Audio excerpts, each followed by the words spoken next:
재무회계 머릿속에 있는 거 그냥 우리 단원별로 순서대로 그냥 하나씩 하나씩 가면서 조금 정리들을 조금 한번 해볼게요. 아시겠죠? 자, 일단은 제일 첫 번째는 우리가 재무제표가 먼저.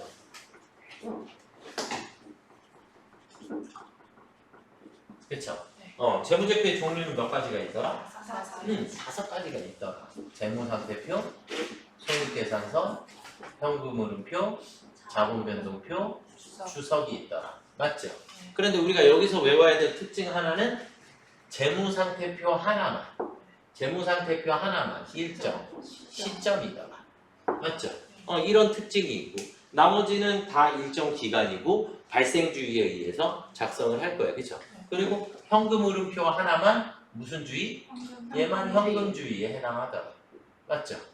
요 정도만 여러분들 알고 계시면 뭐 크게 지장은 없으실 것 같고 그러면 재무제표에 이제 뭐 자산부채 자본 수익 비용 구분하는 거 정도는 이제 다 하실 수 있잖아요. 그죠?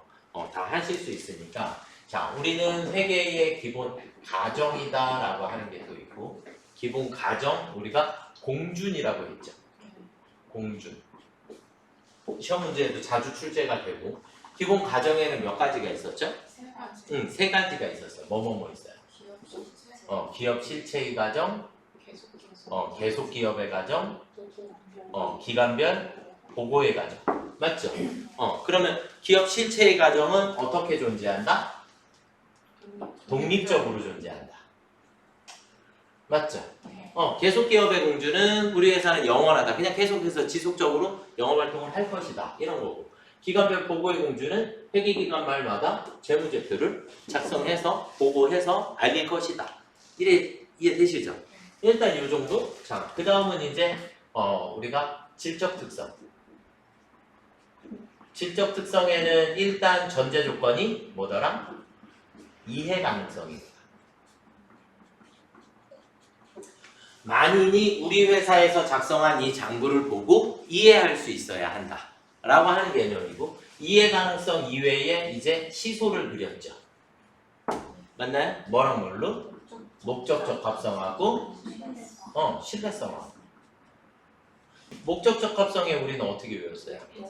예피적 외웠잖아요. 그냥 얘는 외우지 말라 그랬잖아요. 그죠? 굳이 필요 없어요. 뭐 표현의 충실성, 검증감, 신뢰성. 얘네들을 제외한 나머지는 그냥 신뢰성이다. 이렇게 보시면 되겠고 예측 가치는 예측할 수 있고 피드백 가치는 뭐예요?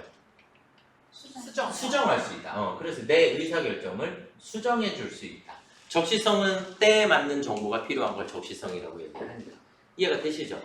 그럼 여기까지가 우리가 기초정보예요. 기초정보. 기초정보에서 필요한 거고 그리고 난 다음은 이제 현금 및 현금성 자산서부터 이제 통합계정서부터 이제 하나씩이 나오죠. 그러면 이제 우리가 현금 및 현금성 자산에서는 하실 게 별로 없어요. 현금 및 현금성 자산에 가서는 우리가 아이당당 유동현 했죠. 네. 그래서 내가 발행한 수표만 당좌 예금이고 남이 발행한 수표는 모두 다 현금으로 처리한다. 그래서 우리는 외워야 할 것은 타임 발행 수표 뭐 무슨 통지서 맞죠? 통지서 뭐 그 다음에 뭐 삐리리 수표들 그리고 우편한 증서 맞죠? 그래서 이 정도만 알아두시면 될 것 같고 그 다음에 우리가 현금성 자산은 언제를 기준으로? 취득 당시 취득일을 기준으로 몇 개월? 3개월 이내인 채권을 얘기를 한다. 이렇게 되어 있었고 그 다음에 우리 문제상에 우리 당좌 개설 보증금 계정 과목 이름이 특정 현금과 예금 이런 게 이제 생각이 잘 안 나니까 특정 현금과 예금은 뭐에 해당한다? 특정 현금과 예금은 투자 자산에 속한다. 걔는 보증금인데 이자가 붙는다 그랬잖아요. 그럼 우리가 지금 머릿속에 있는 건 뭐예요? 당좌 차월, 당좌 차월, 수표 발행할 때 예금잔의 초과분에 대해서 당좌 차월이라 하고 당좌 차월은 우리가 단기 차입금으로 처리하게 된다. 이해가 되시죠? 그 정도 부분을 하시면 현금 및 현금성 자산은 크게 신경 쓰실 거 없고 현금 및 현금성 자산에서 회계 1급에서는 우리가 시험 문제에 뭐가 나와요? 현금 과부죠. 뭐 세무이금에서도 나오기는 하지만 현금과 부족 우리 결산일날 정리해야 할 거. 그래서 현금과 부족은 생기면 차변에 있을 수도 있고 대변에 있을 수도 있고 그쵸? 그 다음에 결산일날이 되면 무조건 소멸해야 된다. 무조건 반대쪽으로 그쵸? 무조건 반대쪽으로 사라진다. 이 정도 개념 잡으시면 될 것 같고 자, 그 다음에 나오는 게 단기 투자 자산이 나오거든요. 단기 대여금, 단기 금융상품, 단기 매매증권. 근데 우리가 단기 금융상품이라는 개념 과목 지금까지 못 봤죠. 우리 문제 풀다가. 그냥 정기 예금, 정기 적금 이라고 처리를 하고 단기 대여금도 우리 시험 문제 거의 안 나오죠. 그렇죠? 돈 빌려줬다의 개념이니까. 그러면 우리가 필요한 건 이제 뭐예요? 단기 매매증권. 그런데 우리 수업 시간에 얘 엄청 중요하게 계속 설명을 드려서 이제는 거의 틀은 다 아세요. 그렇죠? 여기에 필요한 것들은 우리가 국공사주 4가지죠. 맞나요? 국공사주 4가지고 이 4가지만 회계상에서 유가증권이라고 불러요. 그러니까 우리 아까 했었던 여기에서 수표, 어음 이런 것도 유가증권이거든요. 그러니까 유가증권은 종인데 화폐 가치가 있는 걸 다 유가증권이라고 불러요. 부르는 건. 상품권도 유가증권이에요. 돈의 가치를 가지고 있으니까. 이해가 되셨죠? 그런데 회계상에서 부르는 유가증권은 뭐밖에 없더라. 국공사주를 우리가 유가증권이다 라고 부르는 거다. 그러면 단기매매증권에서는 우리가 해야 할 게 취득시 재비용 뭐라고 한다? 그렇죠. 900번대 수수료 비용으로 처리한다. 맞죠? 요거 하나만 알아두시면 되겠고 그 다음에 우리 어제 그제 시험 문제에서 처분할 때 맞죠? 처분시 가격이 무조건 몇 개가 나와야 된다? 2개가 나와야 된다. 뭐랑 뭐가? 장부가와 처분가. 맞죠? 이렇게 되고 여기에서 중요한 이 장부가라고 하는 개념 얘가 바로 직전 뭐 한금에 평가한금. 맞죠? 이게 우리가 세무이금으로 넘어가면서 어려운 게 이런 거예요. 그래서 우리가 취득 원가가 나와 있어 버리고 전년도 평가액 나와 있는데 처분하게 되면 그렇죠. 전년도 평가 장부가로 나가야지 되는데 내 취득 원가를 내보내고 문제를 풀기 시작해 버리면 완전 다르다. 그러니까 단기에 취득한 건 취득 원가랑 장부가가 같지만 평가라는 과정을 거치게 되면 장부가는 바뀌게 된다. 아시겠죠? 그래서 평가액이 내 장부가가 된다라는 거 하나를 아주 잘 알아두시면 되겠죠. 그 다음에 이런 것들을 이제 우리가 하시기 전에 전제 조건으로 모든 자산 구입 시 재비용 및 수수료는 원가에 포함한다. 그쵸? 누구만 빼고? 단기 매매증권만 빼고. 모든 자산 처분할 때 재비용 및 수수료는 처분가에서 차감한다. 맞죠? 그래서 처분가에서 그냥 빼버리면 된다. 이렇게 보시면 되고. 이해가 되시죠? 그렇게만 일단 보시면 될 것 같고 단기매매증권 끝나고 나면 그 다음에 나오는 게 매출채권이에요. 매출채권. 그러면 우리가 매출채권에서는 하셔야지 될 게 거의 없어요. 어음에 대한 회계 처리 3가지만 알고 있으면 돼요. 맞죠? 어음은 우리 시험 문제 나올 때 뭐가 나와요? 그렇죠. 배서양도 했을 때. 그 다음에 어음 할인했을 때. 그리고 또 뭐 있죠? 부교원 그건 안 나온다 했죠? 네. 매출채권 어음에 대해서 어음의 부도 나올 수 있고, 그쵸? 그래서 기본적으로는 우리가 배서양도 했다 그러면 받으러 대변에 나가는데 거래처가 틀려진다. 그쵸? 그래서 매출채권에서는 우리가 일단 어음에 대해서 여러분들이 조금 잘 알아두셔야지 되고 어음은 우리가 기본적으로 상거래에서만 쓰는 게 매출채권이고 상거래 아니면 쓸 수 없다 그랬어요. 그렇죠? 그래서 우리는 어음의 추심 그때는 수수료 비용 어음의 배서양도 그러면 받으러움이 무조건 대변 맞죠? 그 다음에 어음을 할인했을 때 매출채권 처분 손실 매각거래다라고 하는 거고 차익거래는 이자 비용으로 처리를 했었어요. 한번 해봤죠? 했는데 차익거래는 원래 잘 안 나오니까 그래도 일단 알아는 두시고 그 다음에 할인했을 때 매출채권 처분 손실이라고 해주시는 거고 어음에 부도가 났을 때 부도 어음과 수표로 바꿔줄 건데 거래처 맞죠? 부도원가 수표 거래처. 그래서 어음의 할인, 매출, 채권, 처분, 손실. 부도가 나면 부도원가 수표다라고 얘기하겠지만 부도원가 수표에서는 거래처 반드시 표기해 주셔야지 되는 거. 이런 것들이 여러분들이 신경 쓰셔야 되는 거고. 그 다음에 추심은 언제? 추심은 받았을 때, 받았을 때. 받았을 때 만기가 됐을 때. 오, 만기시. 추심은 그냥 만기가 되는 거예요. 그래서 우리는 수수료 비용이라고 쳐요. 수수료 비용. 추심제 비용이 들어가게 되면 수수료 비용으로 처리를 하게 돼요. 추심은 만기가 됐을 때 할인은 만기가 되기 이전에. 이해가 되시죠? 이렇게 보시면 되겠고. 그 다음에 이제 우리가 문제상에서 주어지는 게 대손이에요. 대손. 매출 채권에 대한 대손. 그런데 대손은 그냥 1순위 뭘로 처리한다? 대손 상각비, 2순위 대손 충당금. 맞죠? 그 다음에 미수금이나 대여금에 대해서는 기타의 대손 상각비라는 걸 쓸 거다. 맞죠? 대손 충당금은 무조건 다음 번호. 이해되셨을까요? 그리고 결산에서는 어쨌든 그냥 눌러서 처리하면 끝나잖아요. 그죠? 맞죠? 이해가 다 되시죠? 이게 머릿속에서 이제 조금씩 다 나오셔야지 돼요. 그래서 대손 처리하는 거. 그런데 이제 세무 2급에서는 이 대손 처리할 때 뭐가 문제예요? 부가세. 대손세 공제를 받았을 경우, 아닌 경우. 맞죠? 그래서 대손 세액 공제를 받았을 경우에는 우리가 어떻게 처리했죠? 대손 세액 공제를 받는다라고 하게 되면 우리는 외상 매출금이 없어지게 되고 외상 매출금 없어지고 거기에서 부가세를 먼저 공제 받아야죠. 그래서 부가세 예수금이 먼저 나오게 됩니다. 근데 대손 발생했을 때 1위가 대손 충당금. 1순위 대손 충당금, 2순위. 반대로 말. 아, 제가 그랬어요? 네. 1순위 대손 상각비를 했어요? 제가 그랬는데. 네, 큰일 날 뻔했네. 1순위 대손 충당금, 2순위 대손 상각비. 그래서 대손 부가세 예수금 먼저 처리하고 1순위 대손 충당금, 2순위 대손 상각비 이렇게 처리해 주시면 되죠. 맞나요? 그리고 나중에 이 대손세 공제를 받았었던 거, 대손세에서 부가세를 공제받았었을 경우를 얘기를 하고 얘를 다시 회수하게 되면 회수는 차변에 돈이 들어오겠죠. 맞죠?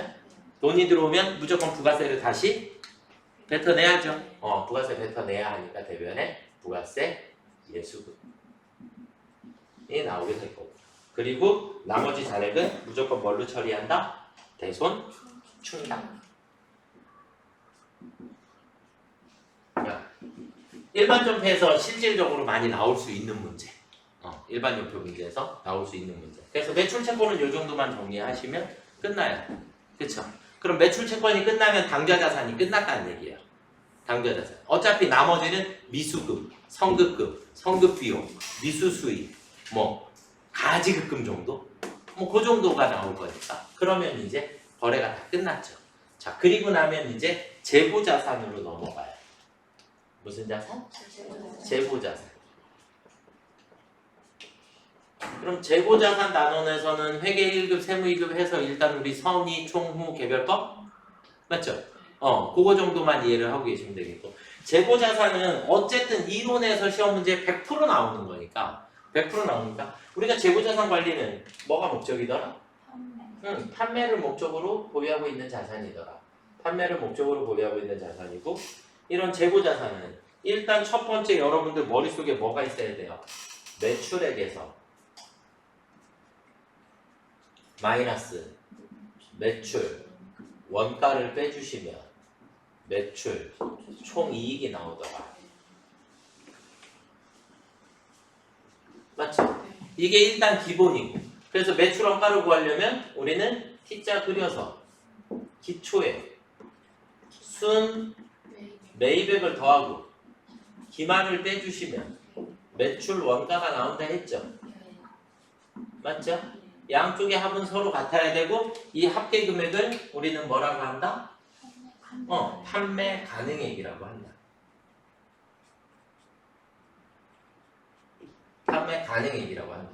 그럼 결국 이제 우리는 시험 문제에 나오는 건 물가가 상승 중이에요, 물가가 하락 중이에요, 이런 게 나오잖아요. 그쵸?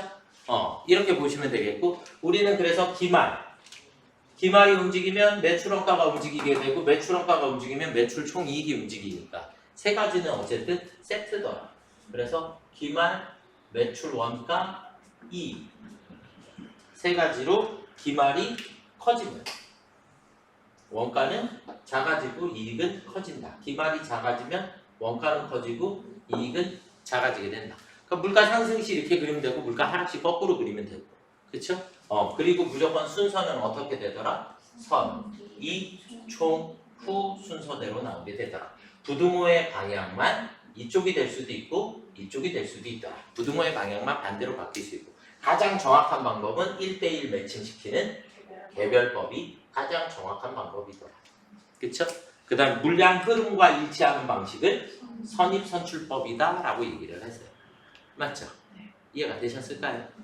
이렇게 보시면 되겠고 여기서 이제 한 단계 더 나가면 이제 우리가 감모 손실과 평가 손실이다 라고 하는 걸로 또 나눠져요. 그쵸? 그래서 감모 손실에 대해서는 우리가 어떻게 했어요? 감모 손실 그냥 필요 없어요. 그냥 정상적이냐 비정상적이냐 이것만 알고 있으면 되죠. 근데 우리 모든 회계는 정상 비정상 나오면 무조건 정상적이면 어떻게 한다? 원가에 포함 비정상적이면 영업의 비용으로 처리한다. 그리고 감모 손실에서 우리가 실제 실기에서 필요한 건 감모 손실이 나오면 뭐 해야 돼요? 적용할. 맞죠? 감모 손실은 없어진 거니까 판매가 됐어야 되는데 판매 이외의 용도로 빠져나가 버린 거니까 이렇게 구분하시면 기본적으로 될 거고 평가 손실이 결산 문제에서만 나와요. 근데 결산 문제에서만 나오는데 평가 손실액이 예를 들어서 100만 원 손실이야. 그러면 결산 자료 입력에 가면 평가 손실 쓰는欄이 있어요. 그냥 거기다 100만 원 쓰면 돼. 그냥 무슨 말인지 이해가 되셨죠? 그래서 평가 손실은 따로 하실 거는 없으세요. 아시겠죠? 계정 과목의 분류만 우리가 계정 과목 이름이 재고자산 평가 손실 이렇게 되는데 우리가 손실이 붙어 있는 걸 다 영업의 비용이라고 했죠. 맞죠? 영업의 비용이라고 했는데 영업의 비용이 아닌 손실들 몇 가지를 외우셔야지 돼요. 첫 번째로 여러분들이 알고 있는 게 매도가능증권 평가 손실, 기타 포괄손 있는 게 감자차손, 자본조정, 자기주식 처분 손실, 자본조정. 여기에 들어가는 것들, 자본 항목에 들어가는 것들을 일단 암기. 이해되시죠? 그리고 우리 재고자산 평가 손실은 어디에 해당해요? 얘는 계정 과목의 분류가 매출 원가에 플러스 해주는 계정 과목. 그러니까 손실이 들어가지만 얘는 영업의 비용이 아니더라.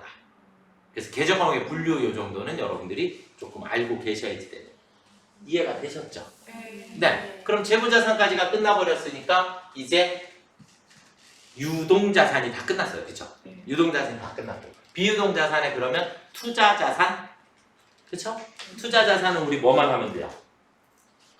매도 가능 증권 맞죠? 네. 그래서 단기 매매 증권하고 매도 가능 증권하고의 차이만 잘 구별을 하시면 돼요. 맞죠? 그러면 우리는 단기 매매 증권하고 매도 가능 이렇게 하지 말고 이게 이거 어려워요? 괜찮아요. 저 옆에 알아서 찾아갈 거예요. 유가증권에 우리가 단기 매매 증권으로 처리했을 때랑 매도 가능 증권으로 처리를 했을 때랑 우리가 취득이라는 게 있고 그 다음에 평가라는 게 있고 처분이라는 게 있죠. 맞죠? 이렇게 되는데 단기 매매 증권의 처분 손익은 평가된 금액과 얘가 장부가니까 아까 장부가와 처분가 이 차액이 처분 손익이 발생을 하게 되고 매도 가능 증권은 취득가액과 처분가액과 이 차액이 매도 가능 증권의 처분 손익이 되더라. 무조건 이해가 되시죠? 그래서 이렇게만 여러분들이 이해하고 계시면 또 문제가 쉽게 풀어지실 거고 그쵸? 그럼 투자자산 끝나고 나면 이제 유형자산으로 넘어가요. 그럼 유형자산은 머릿속에서 이제 끄집어내 볼게요. 유형자산의 취득이 여러 가지가 있어요. 그쵸? 그래서 취득에는 일단 기본 유상취득이다가 기본이죠. 돈 주고 샀다. 자, 그러면 이제 무상취득이 있었을까요? 무상취득은 우리 개정 과목 뭐죠? 자산수증이익. 자산수증이익이고 당연히 공정가치로 측정해야겠지요. 맞죠? 자, 그 다음에 교환에 의한 취득. 그렇죠? 교환에 의한 취득은 몇 가지? 두 가지. 뭐랑? 그렇죠. 동종자산과 이종자산으로 나누어지게 되더라. 동종자산은 장부가대로 들어오는 거고 이종자산은 공정가치로 들어오게 된다. 그래서 이종자산만 처분손익이 존재한다. 동종자산은 준 것만큼만 받으니까 처분손익이 없더라. 이해가 되셨죠? 네. 자, 그 다음에 우리가 어떠한 자산을 취득을 할 때 강제 매입 국공채라고 하는 게 나오나요? 네, 강제 매입 국공채. 강제 매입 국공채는 무조건 액면과 공정가치의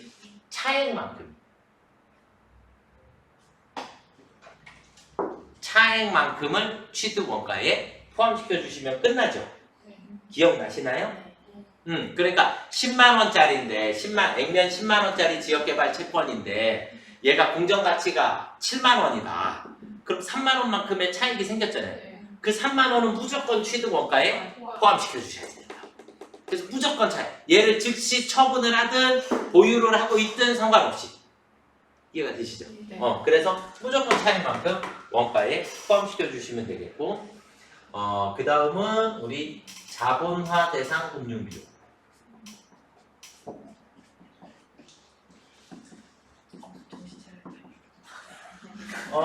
밥 먹고 나서 슬슬 졸리시죠? 그 자본화 대상 금융비용. 자본화 대상 금융비용은 무조건 뭘로 처리한다? 자본화 대상 금융비용 무조건 뭘로 처리한다? 건설주인 자산. 이자 비용이라고 처리하면 된다, 안 된다? 안 된다. 자, 그 다음에 취득에 우리 또 뭐 있어요? 국고보조금. 국고보조금은 문제를 지금 기출에서도 아직 기출에서 요즘 잘 안 나오죠. 국고보조금. 세무 1급에서만 자주 나오고. 그래서 국고보조금이 있을 때 보조금을 수령하였다. 그러면 수령했을 때 몇 번대? 100번대. 100번대, 200번대인데 그쵸? 어디에 쓰는지 잘 모르겠어요. 그 다음에 이 돈을 써서 자산을 취득을 했다. 취득을 하면 그때는 200번대. 200번대. 저희 이유가 자산이 몇 번대여서 네. 이게 왜냐하면 국고보조금이라는 자체가 내 자산의 마이너스 계정이에요. 차감적 평가 계정. 감가상각비가 따라다니는 거죠. 감가상각 누계액이랑 똑같이 따라다녀요. 똑같이 이해가 되시죠? 그래서 처음에 보조금을 수령했을 때는 몇 번대? 100번대. 수령했을 때는 100번대. 그리고 내가 어떤 자산을 취득했을 때는 200번대로 바꿔줘야 한다. 그래서 100번대가 없어지고 200번대가 새로 생기게 된다. 이게 문제가 나오면 이런 문제가 나오는 편이 아니라 실무 쪽으로 실무 문제가 나올 수 있어요. 일반 접수 쪽으로 네. 일반 점표에서도 문제 나올 수 있고 메인 매출 점표에서도 문제 나와요. 국고보조금 수령한 게 얼마 있었다. 이번에 기계장치 1억 원짜리를 취득하였다. 그러면 예를 들어서 이거 그냥 한번 볼게요. 그러면 제가 예를 들어서 국고 수령한 게 예를 들어서 7천만 원이 있었다. 7천만 원이 있었고 이번에 기계장치를 1억 원짜리를 산다. 1억 원짜리. 그러면 샀으니까 세금계산서 교부 받을 수 있나요? 네. 세금계산서 교부 받았다. 문제상에서. 차액은 보통 예금으로 한 건가요? 아니야. 그러면 대금은 전액 보통예금으로. 대금은 전에. 전액 보통예금. 차액이 아니고 그냥 차액이 아니에요. 얘는. 이미 제가 들어와 있는 거. 그렇죠. 그러니까 우리는 처음에 이 국고를 수령했을 때 이때 당시에 분계를 해보면 차변에 보통예금이 7천만 원이 들어올 거고 대변에 가서 국고보조금 7천만 원이 될 거예요. 이게 100번대. 그렇죠. 얘가 100번대. 얘가 100번대. 이렇게 되는 거고 이걸 가지고 이제 우리 샀잖아요. 네. 그럼 이제 어떻게 해요? 과세 매입입니다. 네. 맞죠? 네. 공급가액은 1억 원이고요. 부가세 1,000만 원이고요. 뭐 전자예요. 분계는 혼합으로 할게요. 됐죠? 네. 그러면 우리는 기본적으로 샀으니까 부가세 대급금이 차변에 먼저 나올 거거든요. 네. 부가세 대급금 1,000만 원. 네. 자, 그리고 원재료가 나와 있을 건데 원재료의 계정 과목을 뭘로 바꿔라? 기계장치로 바꿔요. 기계장치로 얼마를? 1억 원. 1억 원을 바꿔요. 대금은 뭘로 지급했다? 보통 보통예금이다. 그런데 여기다가 보통예금을 먼저 써버리면 된다 안 된다? 안 된다. 오, 했던 것 같네. 맞죠? 이 보통예금을 나중에 쓰셔야 돼. 왜냐하면 여기까지 쓰고 엔터 쳐버리면 창이 닫혀버리거든요. 그래서 얘를 언제? 나중에. 그러면 우리는 어떤 상황? 여기 있는 국고보조금 써버렸죠? 썼으니까 차변으로 국고보조금이 없어져야 한다. 몇 번대? 100번대. 7천만 원. 그리고 나서 보통예금 쓰시면 되고 그리고 다시 200번대 국고보조금이 얼마가? 7천만 원이 생기면 되더라. 이해가 되시죠? 이게 국고보조금이 돼요. 알겠죠? 자, 그 다음에 이제 유형자산에서는 취득 후 지출이라고 하는 게 나와요.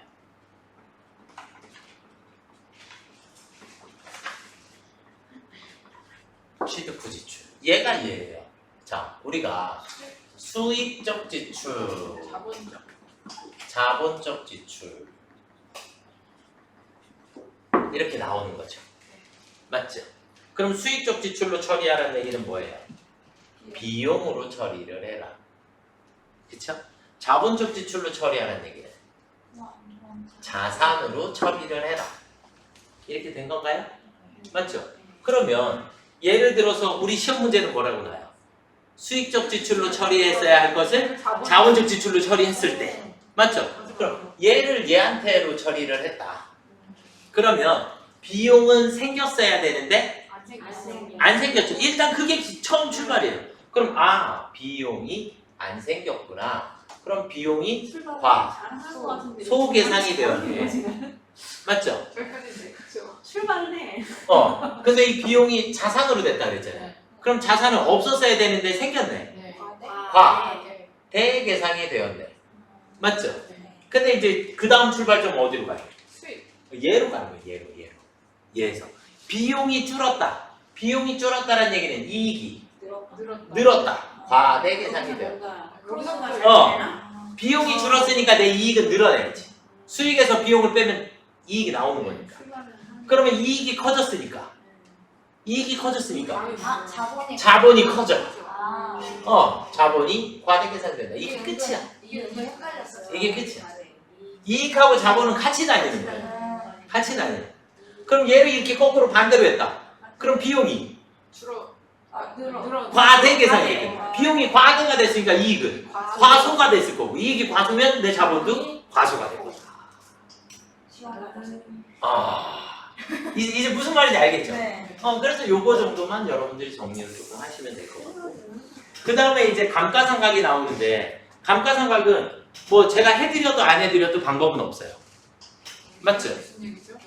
왜냐면 정의법 외워야 되죠. 네. 정률법도 외워야 되죠. 연수학계법도 외워야 되죠. 맞죠? 그렇게 해서 문제상에서 주어지는 것만큼만. 우리가 감가상각이다라고 하면 감가상각은 여러분들 시험 문제상에서 나오는 거 얘예요. 정액법 맞죠? 정률법 맞죠? 그 다음 연수학계법은 이렇게 돼 있어요. 이해가 되셨나요? 그래서 얘네들을 체감형이라고 그래요. 체감형. 점점점 줄어드는 방식. 이해가 되셨죠? 얘는 똑같아요. 매년 똑같이. 정액법. 그런데 시험 문제 또 뭐나요? 얘처럼. 정액법으로 처리할 것을 정률법으로 처리해야 한다. 회계상 미치는 영향을. 그러면 비용이 원래 감가상각비 비용이니까 요만큼 생겼어야지 될 건데 요만큼 생겼죠? 그럼 비용이 어떻게 됐어? 늘었어. 비용이 늘었으니까 비용이 과대, 그럼 이익은 과소. 이렇게 가는 거야. 그럼 반대로 이렇게도 나올 수 있는 거죠. 그럼 비용이 줄었다. 비용이 줄었으니까 이익이 과대. 이 같이 가는 거야. 무슨 말인지 이해가 되셨죠? 네. 그래서 매년 동일한 방식. 그 다음에 체감형. 이렇게 보시면 되겠네요. 이해가 되셨을까요? 네. 그러면 유형자산까지가 거의 끝났나요? 네. 끝났을 것 같아요. 마지막은 어쨌든 처분이니까 처분은 뭐 우리가 할 게 별로 없고. 자, 그 다음에 무형자산이 나와요. 무형자산은 일단 기업 모든 것으로. 식별 가능성, 통제가 기업의 통제 가능성. 기업이 통제하고 있으면 미래 경제적 효익이 확실해야 한다. 맞죠? 이 세 가지를 모두 충족해야지만 무형자산으로 인정이 된다. 식별이 가능하다는 얘기는 유상 취득하였다. 식별이 가능한 뭐 했다? 유상 취득하였다. 통제할 수 있다. 무슨 얘기야? 이걸 가지고 거래를 할 수도 있더라. 내 장부에 넣었다 뺐다를 내 맘대로 할 수 있더라. 그렇게 보시면 되겠고 돈 벌을 거다. 이해가 되셨죠? 세 가지를 모두 충족해야지만 인정이 되는 거고. 자, 그리고 나서는 이제 뭐가 있을까요? 얘네들은 감가상각 하나요? 네, 감가상각합니다. 감가상각 어떤 방법으로? 합리적인 방법으로. 하되 결정을 못하면 정액법으로 해라. 그럼 정액법은 공식이 뭐죠? 정액법은 잔존가치 나누기 내용연수. 그래서 제가 맨날 내용연수분의 취득원가 마이너스 잔존가치 이렇게 하죠, 그렇죠? 그래서 정액법. 그러면 정액법에 취득원가는 유상 취득했으니까 결정되어 있을 거고. 그럼 내용연수는? 내용연수는 몇 년을 초과할 수 없다? 20년. 관련 법령을 제외하고 20년을 초과할 수 없다. 이게 원칙이라고 그랬어요. 그래서 글자 잘 보셔야지 돼요. 그렇죠? 원칙 초과할 수 없다. 이렇게 보시면 되겠고. 자, 그 다음에 잔존가치는? 없는 것은 그렇죠. 잔존가치는 없는 것을 이것도 원칙으로 한다. 이해되셨죠? 그 다음에 무형자산도 손상차손을 인식할 수 있다. 손상차손은 뭐를 손상차손이라 했죠? 자산의 가치가 어떻게? 급격히 하락하는 경우. 말하는 건 다 문제로 그죠? 거지. 아니, 시험이 다가오니까 불안 증세가 생긴 거예요. 불안 증세가 생긴 거고. 갑자기 잠들겠어. 누구나 다 그래요. 누구나 다. 근데 그래서 이렇게 정리를 하는 제일 큰 이유는 머릿속에서 그나마 회전을 계속 시켜보시라고. 그래서 끄집어내셔야지 되는 거니까. 그러면 무형자산까지가 끝났고 마지막 기타 비유동자산이 하나 남았거든요. 네. 그럼 기타 비유동자산에서 대전 과목 뭐뭐 알아야 돼요? 일단 임차보증금. 맞죠? 그 다음 전세권. 전세권. 그 다음에 싫어요? 네. 그 다음에 부도원가 수표. 부도원가 수표. 이렇게는 알고 계셔야 돼요. 그냥 장기 미수금, 장기 매출 채권 이런 것들이 있을 수는 있고, 그렇죠? 그래서 걔네들은 개정 과목의 분류 정도만. 그리고 개정 과목 분류는 세무 2급에서는 시험 문제 잘 안 나오고, 회계 1급에서 나오니까 그러면 개정 과목 및 적용 등록 들어가 보시라 그랬잖아요. 거기에서 목록 확인이 가능하니까. 이해가 되시죠? 네. 그 정도 하시면 일단 자산까지 정리를 일단 다 해봤어요. 이해는 조금 되셨죠? 네. 자, 이제 다음으로 넘어가 볼게요. 이제 우리가 아까 자산 했었고 이제 부채. 근데 유동부채는 우리가 할 게 없잖아요, 그죠? 네. 다 유동자산의 반대니까, 그렇죠? 그럼 이제 비유동부채로 넘어가면 비유동부채 일단 제일 시험 문제 많이 나오는 거는 퇴직금이야.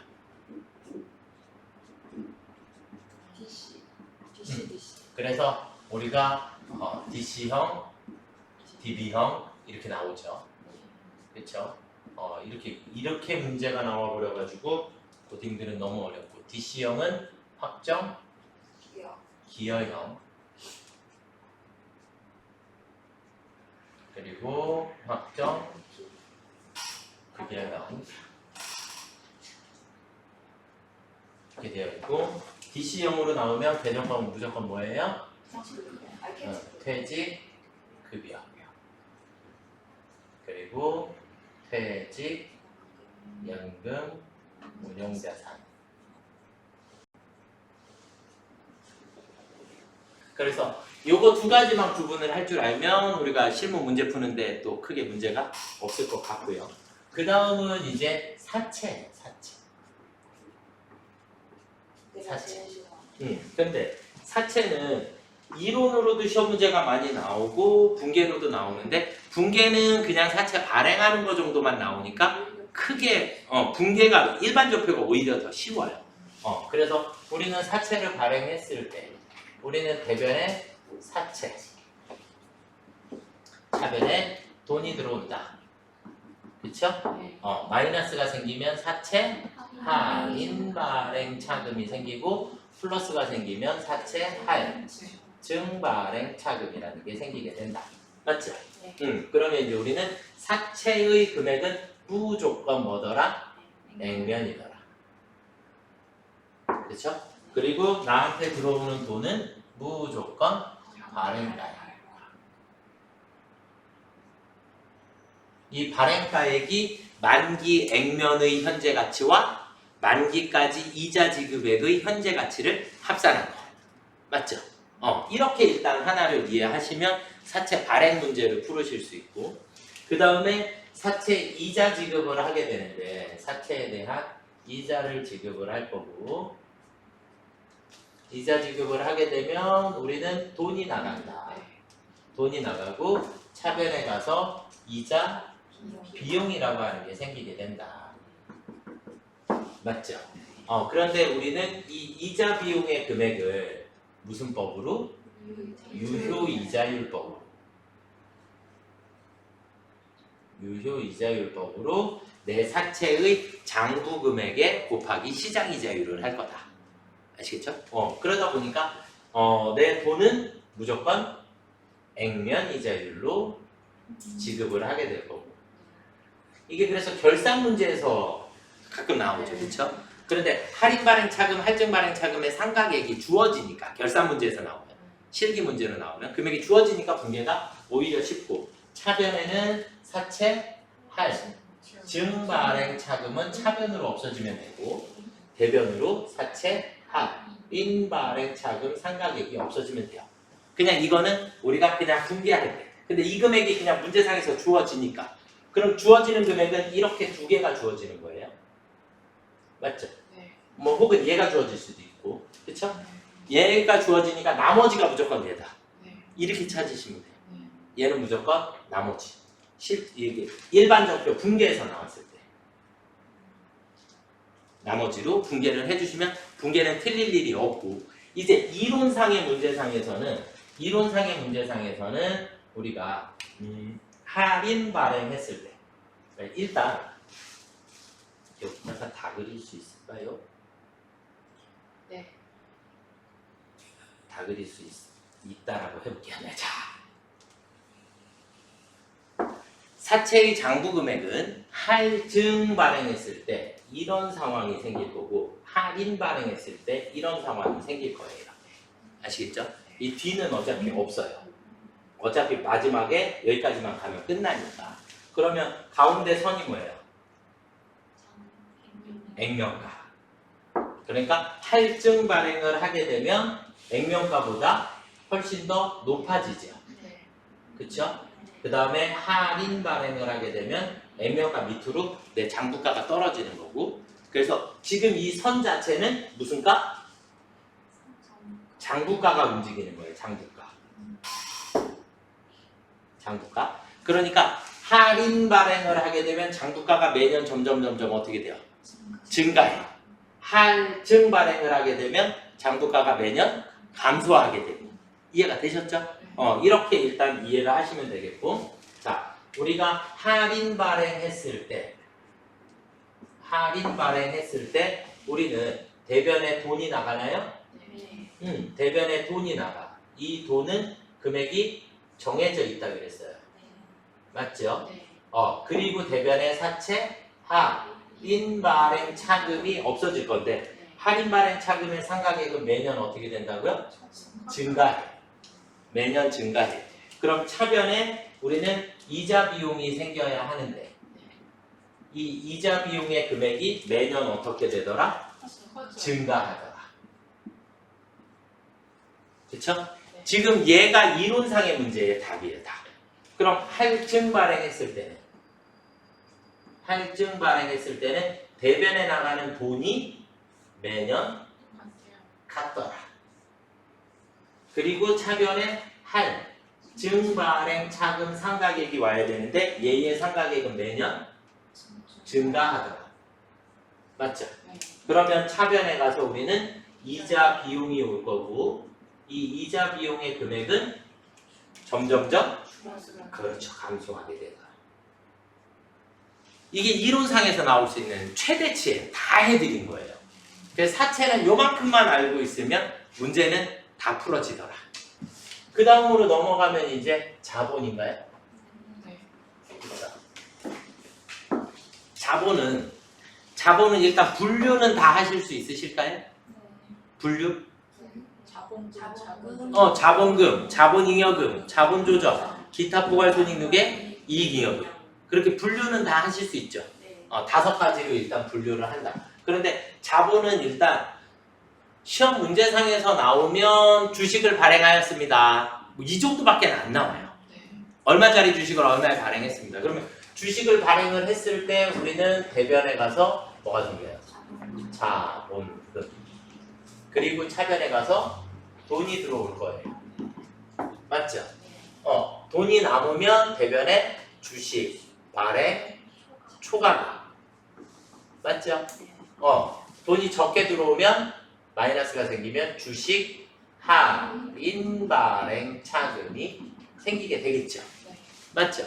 그래서 주식을 발행했을 때 자본금은 하늘이 두 쪽을 가도 무조건 뭐더라?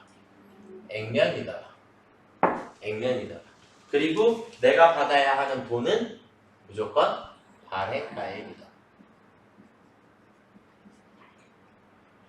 이해가 되셨죠? 요것만 이해를 하시면 되겠고 우리는 이제 이론상의 문제들을 풀기 위해서 자본을 크게 4가지 거래로 나눴어요. 이론하고 실기하고 뭐 같이 다 나오지만 일단 첫 번째 자본의 첫 번째 거래는 뭐예요?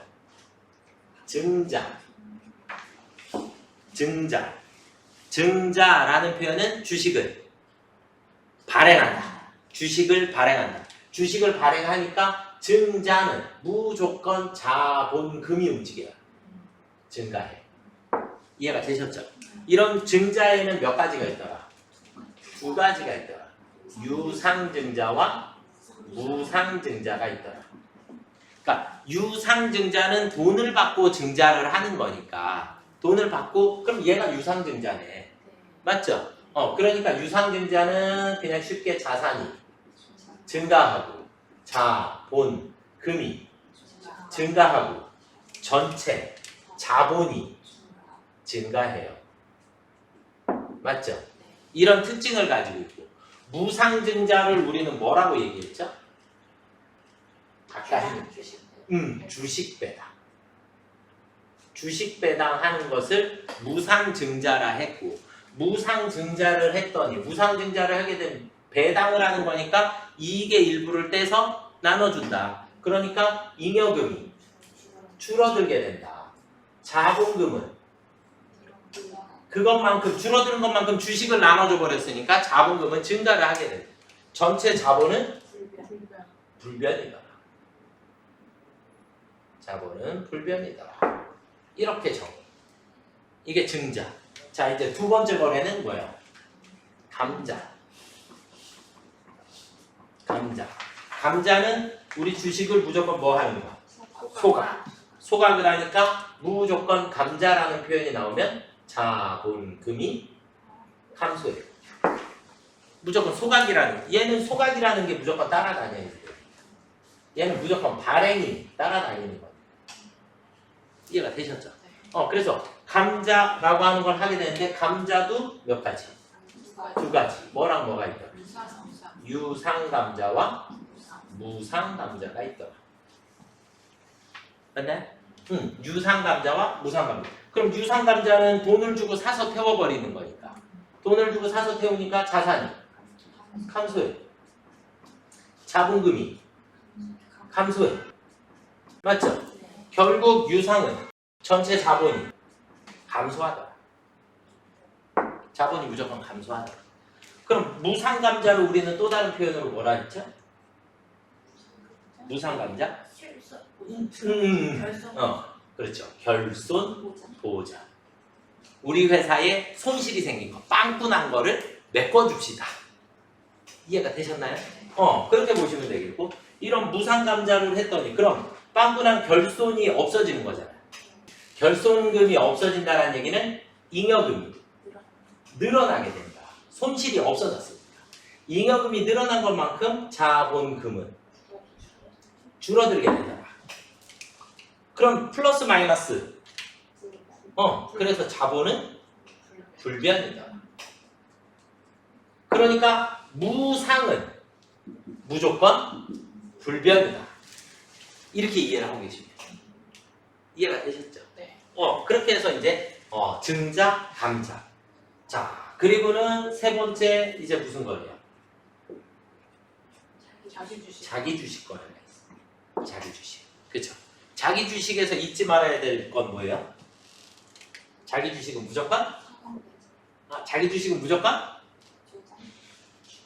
취득원가. 이 자기 주식은 액면으로 처리하는 게 아니라 뭘로 처리해야 된다? 무조건 취득원가로 처리를 해야 된다. 그래서 샀을 때 그냥 자기 주식. 그럼 얘를 나중에 처리하는 방법은 두 가지. 자기 주식을 처분하는 방법이 있고 소각하는 방법이 있다. 이렇게 두 가지로 나눠집니다. 그럼 처분이라는 걸 하게 되면 나는 일단 대변에 자기 주식이 나가겠네. 그쵸? 자기 주식이 나가고 돈이 들어오겠지. 네. 맞죠? 그럼 남는 돈이 생길 수 있나? 그럼 자기 주식 처분 이익이 생길 거고.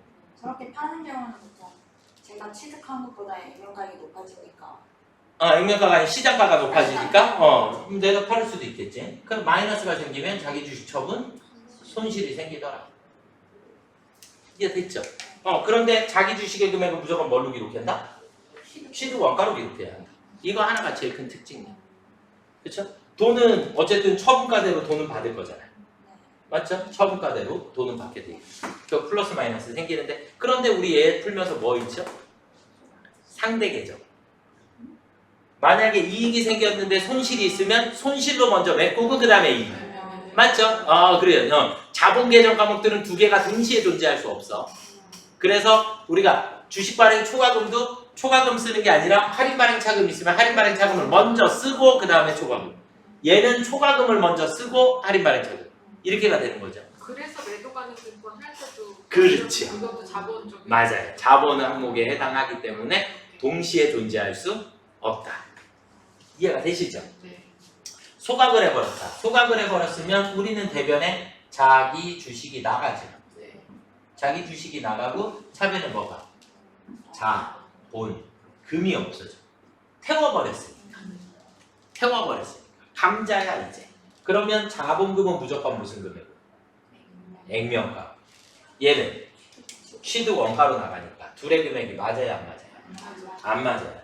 그러면 플러스 마이너스가 생길 수 있는데 마이너스는 이론상만 가능한 거예요. 네. 이론상만. 그러니까 얘를 우리는 감자라고 해요.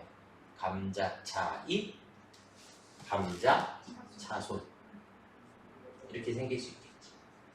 무슨 말인지 이해가 되죠? 네. 그렇죠. 구분하실 수 있겠죠. 여기까지 자본을 다 우리 칠판 이 한바닥에 나왔었던 거 요만큼의 정리 끝났어요. 요만큼에 끝났고. 자, 그리고 난 다음에는 이제 뭐를 하면 돼요? 잉여금 처분.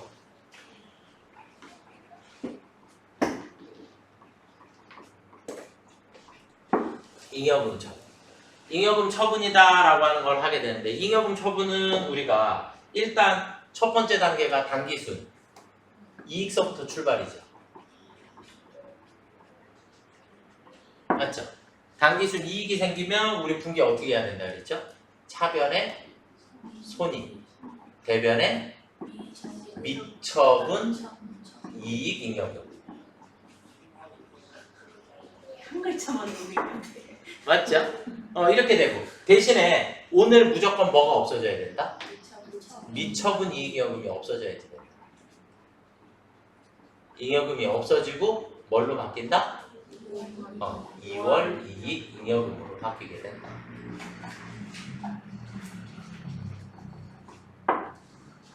이해가 돼? 소득이라는 경과목이 있어요. 집합손. 우리 수익 비용을 모두 손익으로 마감해야 되잖아.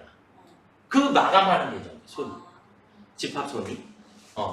그렇게 해서 마감을 하고, 자, 그리고 난 다음에 이제 뭐 해요? 잉여금을 처분해. 잉여금을 처분해.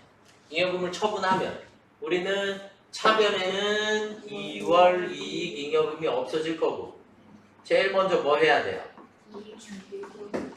현금 배당이라는 걸 먼저 해야 돼요. 그쵸? 그 현금 배당을 우리는 미지급 배당금이라고 처리를 하고, 얘의 10분의 1에 해당하는 뭐를 모아야 된다? 이익 준비금을 모아야 한다. 이익 준비금은 현금 배당의 10분의 1이다. 이게 오늘인 거 지금 문제 50%인 자본의 반. 자본금의 2분의 1에 달할 때까지. 그러니까 지금 어쨌든 이익 준비금을 이만큼을 모아야 되잖아요. 10분의 1을 모을 거잖아. 계속 모으다 보면 이익 준비금이 쌓이겠죠. 이익 준비금이 쌓이는데 이 이익 준비금은 우리 회사가 발행하면 전체 자본금이 있겠죠. 전체 총 자본금의 2분의 1에 달할 때까지. 저 정도면 엄청 많이 모은 거 아닌가? 그러면 이제 안 모아도 되는 거예요? 그렇죠. 그때까지는 의무적으로 모으도록 되어 있는. 모아도 되고 안 모아도 되고요. 모아야지 되고, 얘를 넘어섰다. 그럼 모아도 되고 안 모아도 되고. 그 다음 주식 배당을 하면 미교부 주식 배당금. 그리고 삐리리 적립금들을 모을 수 있죠. 저 예전에 한 실무 문제 나왔었는데. 그러니까 분야를 틀렸어. 여기에 있는 적립금은 임의 적립금이라고 부르는 거고, 우리 이 이익 준비금은 법정 적립금이라고 불러요. 법으로 정해져 있죠. 그 다음에 시험 문제에 또 뭐가 나올 수 있냐면 차변의 PDD 적립금이 올 수 있어요. 우리가 계속 한동안 어떤 적립금을 쓰려고 모아놨던 돈들이 있을 수 있죠. 그런데 얘를 이제 필요 없을 것 같아. 다른 용도로 쓰려면 얘를 다시 없애야 돼. 그래서 임의적립금이 이쪽으로 없어지는, 소멸시켜주는. 무슨 말인지 이해가 됐나요? 그래서 얘를 뭐라고 표현하냐면 임의적립금 200이라고 표현을 해요.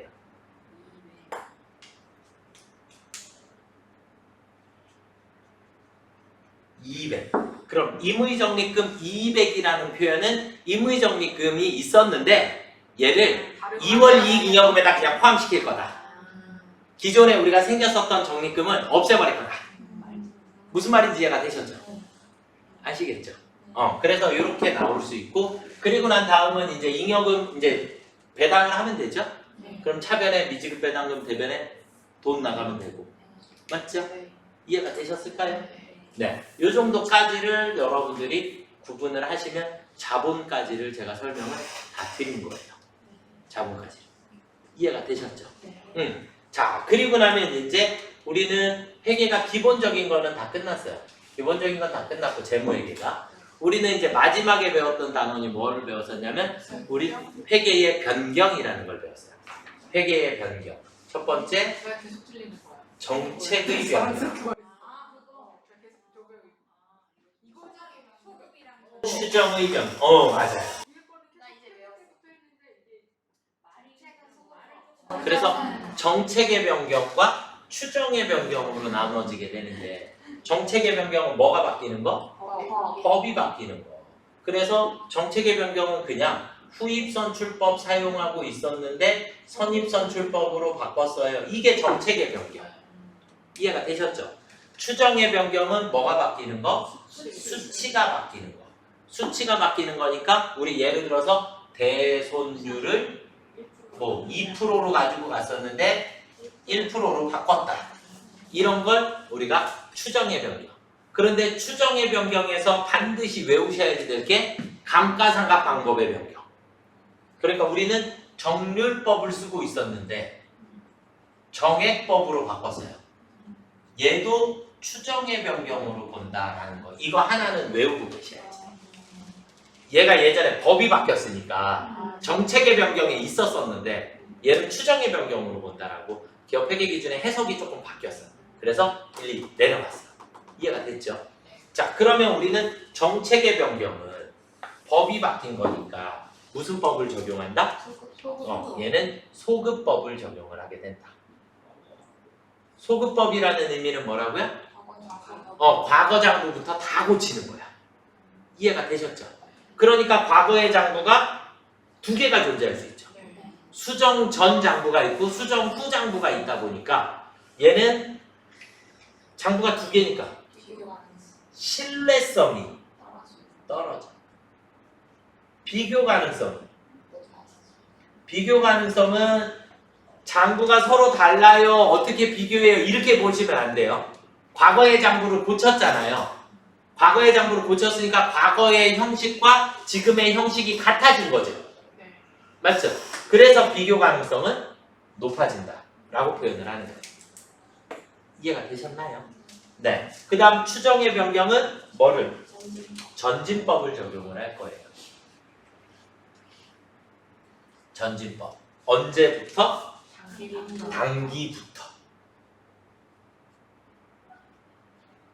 단기부터 적용할 거다. 이해가 되셨죠? 이해가 아시겠나요? 네. 그래서 얘는 신뢰성하고 비교 가능성이 반대로 움직일 수밖에 없죠? 그쵸? 반대로 움직일 수밖에 없고. 그 다음에 우리 마지막에 배웠었던 거 하나 여기다가 정리해드리면 오류 수정이 있는데 오류 수정은 우리가 어떻게 했어요? 300번대와 900번대를 나눴죠. 맞나요? 중대한 오류. 중대하지 않은 오류. 그쵸? 그래서 개정 과목 이름은 둘 다 똑같아요. 전기 오류 수정 손익이에요. 잘 안 나와요. 잘 안 나오는데 세무 1급이나 돼야 조금 많이 나오고. 그런데 일단 알고는 있어요. 그렇죠? 그래서 전기 오류 수정 이익, 전기 오류 수정 손실을 쓸 건데 얘네들이 어떻게 되더라? 중대하다라고 문제상에서 나오면 300번대를 선택을 해주면 되고 아니다 그러면 900번대를 선택해 주죠. 무슨 말인지 이해가 되셨죠? 그러니까 5만원짜리 영수증이 나왔냐 5억짜리 영수증이 나왔냐 이런 거 차이예요. 그러니까 전년도 장부에 뭐가 잘못됐다. 이해가 되셨을까요? 그렇게 이해를 하시면 지금 재무회계를 완전히 정리를 다 해드렸습니다.